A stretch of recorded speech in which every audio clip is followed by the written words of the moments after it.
깊은 밤 불은 꺼져도 사랑의 온기가 남아 빛처럼 비추며 따뜻함이 집에 감돈다. 매일 밤 잠들기 전 여자는 집의 냄새를 맡으며 평온과 고요에 안도한다. 세월이 흐른 만큼 편안함이 더해져 온화한 표정마저 닮아가는 두 사람은 침실에서 작은 조명을 켜고 손을 잡은 채 이야기를 나누다 잠이 들곤 한다. 여자와 남자는 머리카락이 희끗한 중년이 되었고 사랑스러운 소녀는 건강하게 자라 성년을 앞두고 있다. 오늘은 평소보다 걱정스러운 표정으로 여자가 말한다. 여보, 이제 우리 딸이 가진 힘을 이야기해줘야 하지 않을까요? 아직은 일러요. 이르긴요. 내년이면 성년인데 이제 슬슬 능력을 필요할 때만 사용하고 조절하는 방법을 익혀야 해요. 아직 우리 딸은 자기가 가진 능력이 없는 줄 알고 있는데 갑작스레 너무 놀랄 거예요. 놀라긴 하겠죠. 맞아요. 조만간 적당한 시기를 봐서 알려줍시다. 그래요. 당신 말대로 해요. 그리고 능력이 있다는 걸 알게 되면 다른 마을 이야기가 적힌 책은 당분간 읽지 않게 해야겠어요. 그렇죠. 다른 마을 이야기에는 다양한 감정이 있으니 그 감정이 힘으로 연결되지 않도록 조심해야지요. 그동안 여자를 닮아 능력이 없는 줄 알았던 딸에게 뒤늦게 보이는 징후들이 걱정스러웠다. 사실 예전부터 눈치채고 있었지만 단순히 공감 능력이 좋거나 실천력이 강한 것일 거라 넘기곤 했다. 그런데 선한 마법을 쓸 줄 알고 선택받았기에 세상에 빛이 되는 능력을 가진 이들이 꼭 넘어야만 하는 시련이 찾아오고 만 것이다. 시련을 극복하지 못하면 능력을 제대로 활용할 수 없고 마음의 상처를 스스로 치유하는 방법을 오래도록 찾아 헤매야 한다. 그렇지만 시련을 극복하면 능력을 완전하게 갖추고 빛이 되는 존재로 살아갈 수 있다. 그 삶은 존경받는 아름다운 삶이지만 외롭고 고통스럽기도 하다. 빛이 밝으면 어둠도 깊은 법이니까. 달의 이면처럼. 자신이 살던 도시에서 회복할 수 없는 상처를 받아 도망치듯 뛰다 정신을 잃고 이 마을에 들어선 여자였다. 여자는 이곳에 살면서 마음의 상처를 오직 사랑으로 치유할 수 있었다. 그러기에 자신의 아이가 시들지 않는 꽃처럼, 한 번도 상처받지 않는 사람처럼 세상에서 가장 아름답고 비밀스러운 이 마을에서 맑게만 살아가길 바랐다. 그러나 언제나 바람은 바람으로 남곤 했다는 걸 기억해내고 말았다.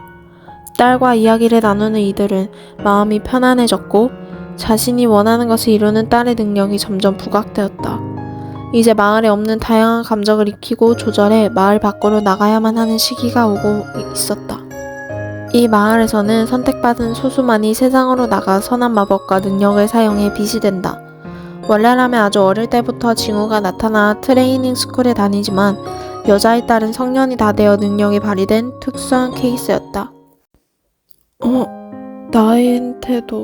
나한테도 능력이 있었어?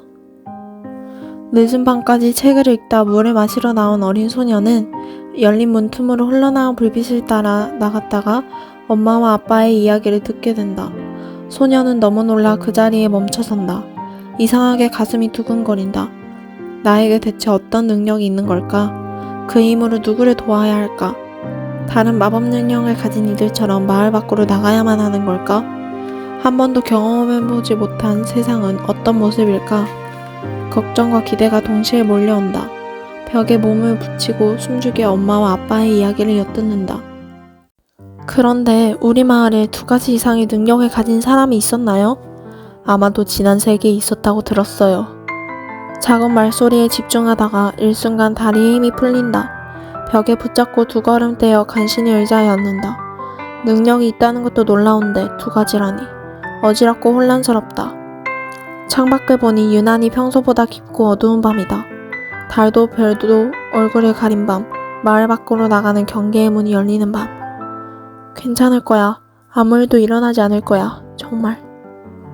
마음을 가다듬고 차분히 심호흡을 하며 눈을 감는다. 1, 2, 3. 가지마 엄마 아빠. 나만 두고 가지마. 제발 돌아와. 깜빡 잠이 든 소녀는 울며 잠에서 깬다. 사랑한 이들이 회오리 바람에 휩쓸려 모두 떠나버리는 악몽을 꾸었다. 거센 바람이 불어와 자신만 남겨두고 사랑하는 모든 것들이 떠나가는 꿈이다. 이런 기분은 처음이다. 도서관 비밀서가에서 몰래 읽은 책에 나온 보람과 공포라는 감정이 이런 건가? 부모님이 자기 전에 다른 마을 이야기는 읽지 말라고 했는데 소녀는 호기심에 비밀서가에서 빌린 책을 모두가 잠든 밤에 꺼내곤 했다. 소녀가 오늘 읽은 책은 사랑하는 이들이 마법의 블랙홀로 빨려들어가 다른 세계의 경계로 사라져 그들을 찾아다니는 이야기였다. 소녀는 좀처럼 진정되지 않고 킁킁 울리는 심장에 손을 얹고 한참을 흐느낀다. 이상하다. 이렇게 울고 있으면 엄마나 아빠가 달려와줘야 하는데 왜 이리 고요하지? 모두 힘 깊이 잠들어 있는 건가? 아니면 지금 이 순간이 꿈인가? 왜 아무 냄새가 나지 않지? 불안한 마음에 주변을 둘러본 소녀는 눈앞의 풍경이 믿기지 않나 눈을 비빈다. 눈을 감았다 떴다가 또 눈을 비빈다. 그런데 아무리 눈을 비벼봐도 소녀의 눈앞에 아무것도 남아있지 않다. 꿈이다. 분명 꿈이다. 악몽이라는 걸 거야. 다시 눈을 감고 잠에 들어야지. 그리고 새로운 꿈을 꿔야지. 이상한 밤이야. 다시 눈을 꼭 감는다. 그때 소녀가 잠에 들기 전 의자에 앉아 들었던 마지막 말이 떠오른다. 꿈인 줄 알았는데. 타인의 슬픔에 공감하고 그걸 치유하는 능력은 참 좋은데 원하는 것을 실현하는 능력이라니 너무 위험하고 강력해요. 우리가 왜 이제야 발견한 걸까요? 미리 알았으면 좋았을 텐데. 트레이닝 스쿨에서 배워야 하는 걸 혼자 터득하려면 얼마나 벅차고 힘들까요? 자책하지 말아요. 이미 일어난 일을 후회한다고 일어나지 않는 일이 되는 게 아니잖아요. 우리가 이제라도 알았으니 곁에서 많이 도와줘요. 알았어요. 그런데 능력을 처음 발견하게 되면 당분간은 생각하고 꿈꾸는 일이 즉시 일어나잖아요. 험한 생각을 하지 않게 조심해야 해요. 내일 저녁 편안한 분위기를 만든 다음 사실을 말해줘야겠어요. 그렇게 해요.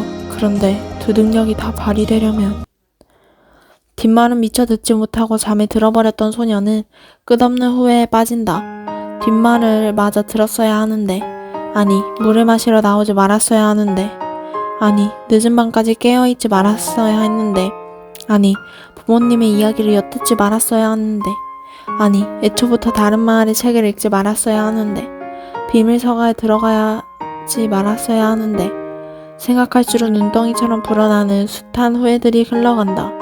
감았던 눈을 떴지만 꿈이 아니다. 현실이다. 말 그대로 폐허다. 사랑하는 이들이 나 때문에 휩쓸려간 자리에 홀로 남겨져 있다. 후회되는 순간을 되돌릴 수 있는 기회가 주어진다면 얼마나 좋을까? 그렇다면 나는 다른 선택을 할 수 있을까? 정말 그럴 수 있을까? 아니, 나쁜 일을 미리 알고 막을 수 있는 능력을 가졌다면 얼마나 좋을까? 어쩌면 내가 할 수 있지 않을까? 이럴 순 없다. 이렇게 허무하게 한순간에 모든 것이 사라질 순 없다. 눈을 감았다 뜬 것뿐인데 빛나던 세상이 암흑으로 가득하다. 이건 꿈이다. 분명 꿈이야.